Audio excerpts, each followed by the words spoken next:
Hi, welcome to crypto advice Telugu ఛానల్కి స్వాగతం. ఈరోజు మార్కెట్ రేట్ చూస్తున్నాం. ఈరోజు ఇథీరియం బుల్ రన్లో నడుస్తుంది. ఇథీరియం హైయెస్ట్ ప్రైస్ ఈరోజు 3,26,000 వరకు ట్రేడ్ అయింది. సో లో కాస్ట్ వచ్చేసి 2,78,000. అంటే ఈరోజు మ్యాక్సిమం 11% నుంచి 15% వరకు హైయెస్ట్ ట్రేడ్ రావడం జరిగింది.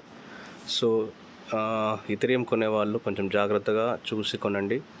సో ఎందుకంటే ఇథీరియం కూడా ది బెస్ట్గా ఉంది. రానున్న రోజుల్లో 2024 ఎండ్ వరకు మ్యాక్సిమం 5 lakhs to 6 lakhs రావడం జరుగుతుంది. సో ఇప్పుడు 3,22,000 వరకు ఉంది. సో బిలో 3,20,000 బిలో వచ్చినప్పుడు మాత్రం బై చేయండి.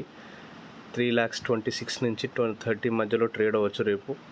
సో ది బెస్ట్ ప్రైస్లో డౌన్ఫాల్ ఉన్నప్పుడు అయితే కొనండి. 100% ఇది బుల్ రన్ రావబోతుంది. Thank you.